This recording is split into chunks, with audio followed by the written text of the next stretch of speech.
जिस तरीके से बुजुर्गों में जोश दिखाई दे रहा है, उनसे बातचीत करने की कोशिश करते हैं। ताऊ जी कहाँ से आए हो? हम आए हैं बसवा से, दौसा जिला से। दौसा जिला से। आज सचिन पायलट जी धरने पर बैठ गए भ्रष्टाचार को लेकर, पता है आपको? बिल्कुल मालूम है, क्योंकि कांग्रेस की हमेशा विचारधारा भ्रष्टाचार के विरुद्ध रही है। चाहे राजेश पायलट साहब हो, चाहे सचिन पायलट साहब हो, जो हमारी विचारधारा कांग्रेस की है हमेशा। जो ये गलत काम करते हैं, जो वसुंधरा जी ने गलत काम किए, उस समय ये आवाज़ उठाई थी आम जनता के सामने कि हम इसका भ्रष्टाचार का पर्दाफाश करेंगे। वो कुछ नहीं कर रहे हैं। 8 महीने शेष रह गए चुनाव को, हम क्या जवाब देंगे?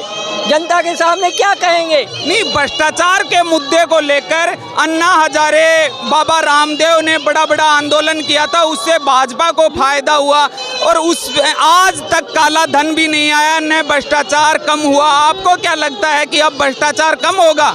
नहीं, कम से कम जांच तो करवानी चाहिए। हमने वादा किया था, कांग्रेस ने वादा किया था, हमारे अशोक गहलोत ने वादा किया था, सचिन पायलट ने उस समय वादा किया था हम जो वसुंधरा के खिलाफ है ना भ्रष्टाचार का कार्रवाई करेंगे, वो आज तक नहीं हुई। जनता को क्या हम जवाब देंगे? तो जो इन्होंने भ्रष्टाचार के विरुद्ध आवाज़ उठाई है, उसके साथ सारा राजस्थान खड़ा है, सारा युवा खड़ा है, सारा बुजुर्ग खड़ा है। आप कह रहे हो पूरा राजस्थान खड़ा है, लेकिन आला कमान इस पर फैसला क्यों नहीं ले पा रही? आला कमान तो हमें ना 70 साल से हमने ये ना रगड़ाई की है हमने कांग्रेस के लिए। आला कमान वोट देने वाले हमें, कांग्रेस को जिताने वाले हमें, कांग्रेस की विचारधारा को पनपाने वाले हमें, सत्य अहिंसा प्रेम और सद्भाव। तो आला कमान हमें उसका रिजल्ट आला कमान देख लेगा। अगर अभी सचिन पायलट का साथ नहीं देती है कांग्रेस, तो क्या करोगे आप लोग? देखिए, उस समय कांग्रेस की हालत गंभीर होगी। हम दोबारा नहीं आ सकेंगे राजस्थान में। जब तक सचिन पायलट को आगे नहीं करेंगे, जब तक कांग्रेस आगे नहीं बढ़ सकेगी। ये है। मैं आपके माध्यम से ये कहना चाह रहा हूँ कि अशोक गहलोत साहब को बीजेपी की जांच करवाने से क्या दिक्कत है?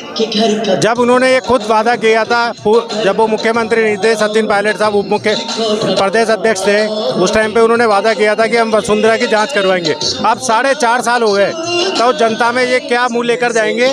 लेकिन उनके गहलोत समर्थकों का ये कहना है कि जब डिप्टी सीएम थे तब इस प्रकार का मुद्दा, रंधावा भी कल कह चुके हैं कि मेरे से इस तरीके की बात क्यों नहीं की गई पहले सत्ता में थे तब। रंधावा साहब की सुनता कौन है? गहलोत साहब नहीं सुनते, डोटासरा नहीं सुनते, कार्यकर्ता तक नहीं सुनते। रंधावा साहब खुद बोल चुके कि कार्यकर्ता मेरी नहीं सुन रहे। तो फिर सुन कौन रहा है उनकी? जब कोई नहीं सुन रहा है तो पायलट साहब क्यों सुनेंगे?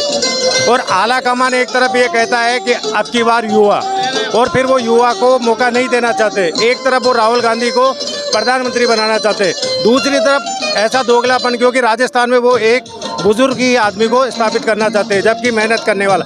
आप मुझे बताएं कि कांग्रेस के अंदर पायलट को छोड़कर ऐसा कौन सा नेता है जिसके कहने पर इतनी भीड़ आ सकती है?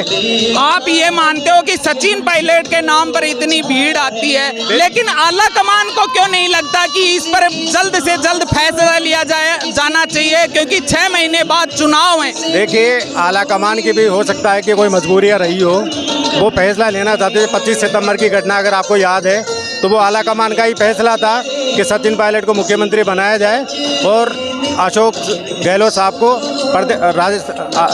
नेशनल अध्यक्ष बनाया जाए। लेकिन गहलोत साहब ने ऐसी तिकड़म खेली कि वो यहीं रह गए और पायलट साहब को किनारा करने में वो कांग्रेस को किनारा कर चुके।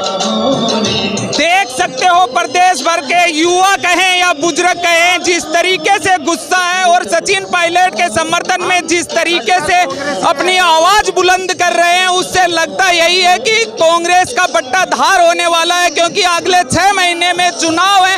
और चुनावों में जिस तरीके से आप ये भीड़ देख सकते हो, क्योंकि प्रदेश भर से ये लोग आए हैं, और जिससे लगता यही है कि कांग्रेस आने वाले चुनावों में भ्रष्टाचार को लेकर जिस तरीके से सचिन पायलट धरने पर बैठे हैं और अपने समर्थकों से जिस तरीके से अपील की गई है, उससे लगता यही है कि प्रदेश भर से यहाँ लोग आए हैं और लोगों का साफ कहना है कि अगर कांग्रेस को जिताना है तो सचिन पायलट का आला कमान को साथ देना ही होगा, क्योंकि आला कमान इस पर जल्द फैसला नहीं लेती है तो 6 महीने में उनको चुनाव में इसका बुरा नतीजा देखने को मिल सकता है।